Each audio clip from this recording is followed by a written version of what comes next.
So, let's set the stage. The early 1960s. The Cold War is the world's most terrifying staring contest, and the two main contestants are the USA and the Soviet Union. America, in a move of spectacular strategic genius, decided to place a bunch of Jupiter nuclear missiles in Turkey. For context, Turkey is right next door to the Soviet Union.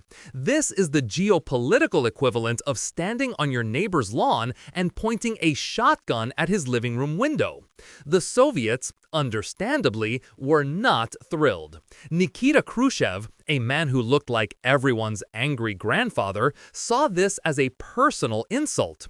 He also saw an opportunity. His new best friend, Fidel Castro, had just set up a communist paradise 90 miles from Florida, and he was feeling a little nervous after the whole Bay of Pigs thing, which was basically America's failed attempt to outsource an invasion. Khrushchev devises a plan so secret and so audacious that it almost feels like something from a bad spy movie. It's called Operation Anadyr. Anadyr is the name of a river and town in the absolute iciest, most remote part of Siberia. They named the plan to move nuclear missiles to tropical Cuba after a frozen wasteland as a form of misdirection. Because if you hear Anadyr, you're thinking about packing a parka, not sunscreen. Over months, they start sneaking dozens of medium-range and intermediate-range nuclear missiles along with 40,000 Soviet troops onto seemingly innocent cargo ships. They told the soldiers they were going to a cold climate, issued them skis and winter gear, and then watched their faces as the ship sailed toward the Caribbean. The commitment to the bit was truly impressive. For a while, it worked. The CIA was getting reports of increased Soviet shipping to Cuba, but figured it was just conventional military aid. Then, on October 14, 1962, a U-2 spy plane, flying so high it was basically in space, took a series of photographs. Back at the National Photographic Interpretation Center, an analyst is looking at these grainy images. He sees a clearing in the Cuban jungle with long canvas-covered objects and vehicles arranged in a very specific, very familiar pattern. He knew it wasn't a new sports complex. This was the signature layout for a Soviet SS-4 medium-range ballistic missile site. Suddenly, millions of Americans from Dallas to Washington, D.C. were in range of nuclear weapons that could arrive with about 15 minutes of warning. The fun was about to begin. John F. Kennedy is shown the photos. The period of blissful ignorance is officially over. He convenes a top-secret group of his closest advisors, a team that would become known as XCOM. Imagine being in that room. The options on the table ranged from diplomatic protest, which is like sending a strongly worded letter to a home invader, to a full-scale invasion of Cuba. The military guys, led by Air Force Chief of Staff Curtis LeMay, were practically salivating at the chance to bomb the sites. LeMay's position was basically that the Soviets would do nothing in response, a level of optimism that is frankly terrifying in someone with access to nuclear weapons. Kennedy, thankfully, was a little more skeptical about the "they'll just take it" strategy. He knew that one wrong move could turn the Cold War into a very, very hot one in a matter of minutes. After days of agonizing debate that probably aged everyone in the room by about a decade, Kennedy settled on a middle path. Not a full-blown attack, but not a polite letter either. He chose a naval blockade of Cuba. Except they couldn't call it a blockade because under international law, a blockade is an act of war. So, with some brilliant linguistic gymnastics from the White House legal team, they called it a quarantine. It's friendlier. It sounds less like an act of war and more like you're just trying to stop the spread of nuclear germs.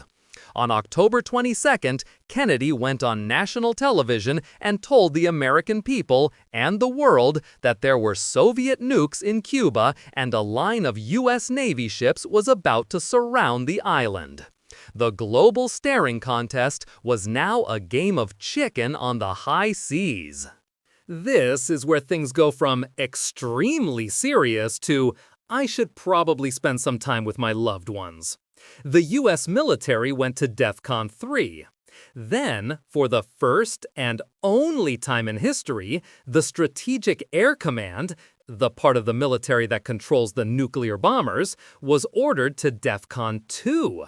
DEFCON 1 is nuclear war, so this was the final step before the end of the world. What does DEFCON 2 look like? It means B-52 bombers were taking off every few minutes, airborne 24/7, flying to points of no return near the Soviet border, waiting for the final command to proceed. Over 150 intercontinental ballistic missiles were made ready for launch. It was a finely tuned doomsday machine, humming with readiness. The entire system was designed to be unstoppable once it started. All it needed was one little push. While the world was watching the ships, the most dangerous moment happened deep beneath the waves. A Soviet submarine, B-59, was hiding near the quarantine line. It was armed with a nuclear-tipped torpedo with the same destructive power as the bomb dropped on Hiroshima. The U.S. Navy, unaware of the nuclear torpedo, started dropping small, non-lethal depth charges to signal the sub to surface. Inside the sweltering, rattling submarine, the captain, Valentin Savitsky, believed war had already started. He and the political officer decided to launch the nuclear torpedo. Launch required the unanimous consent of 3 senior officers. 2 said yes, but the third, a man named Vasily Arkhipov, said no. He calmed the captain down, argued against it, and single-handedly prevented what would have almost certainly triggered a full-scale nuclear exchange. Nobody on the surface even knew it happened. While the military machines were revving up, Khrushchev and Kennedy were trying to figure a way out. This led to one of the weirdest diplomatic episodes in history. On Friday, October 26th, a long, rambling, emotional letter arrived from Khrushchev. It was personal. He spoke of the not of war and proposed a deal. The Soviets would remove the missiles if the U.S. promised not to invade Cuba. It felt like a breakthrough. Then, the next morning, a second, completely different message arrived. This one was harsh, official, and broadcast publicly. It added a new demand. The U.S. must also remove its Jupiter missiles from Turkey.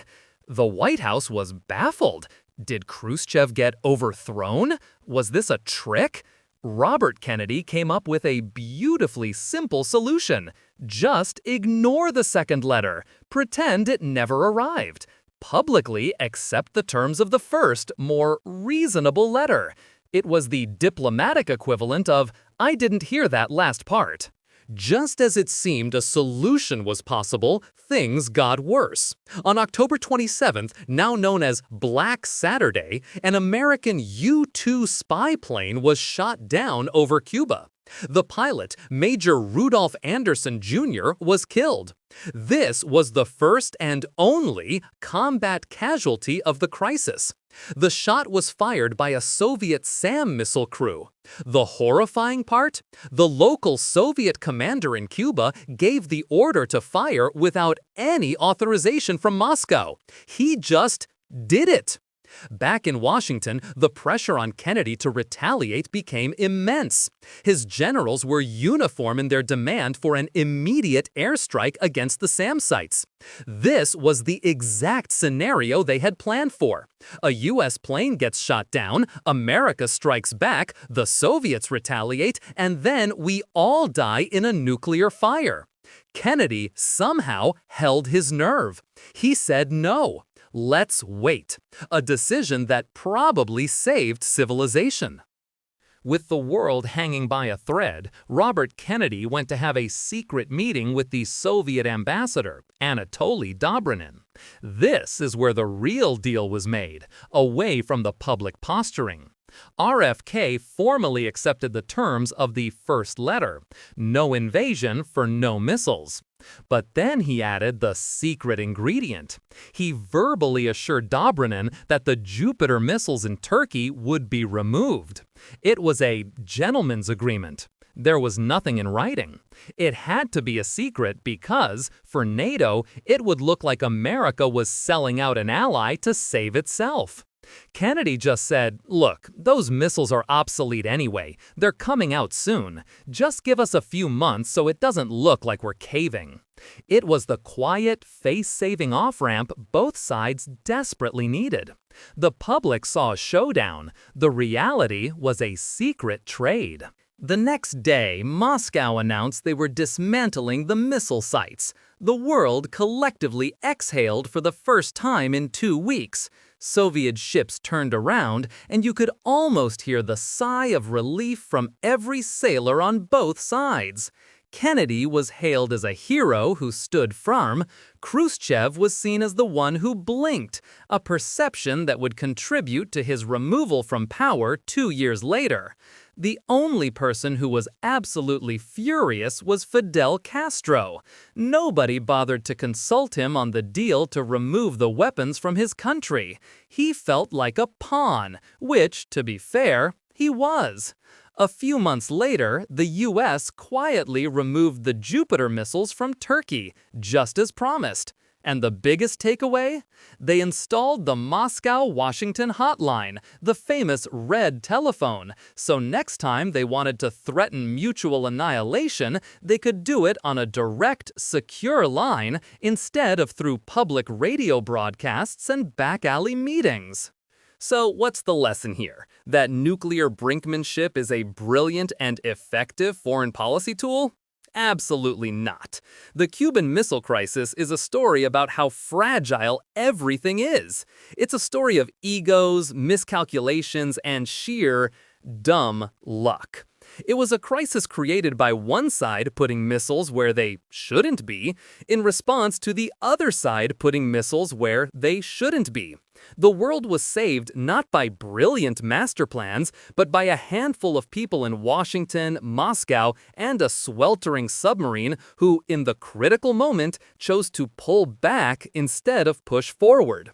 They managed to find an exit ramp from the highway to Armageddon. It's a comforting thought, but also deeply unsettling to realize just how close they came to missing it. If you enjoyed this video, please like, comment, and subscribe to our channel for more historical insights. Thanks for watching, nerds!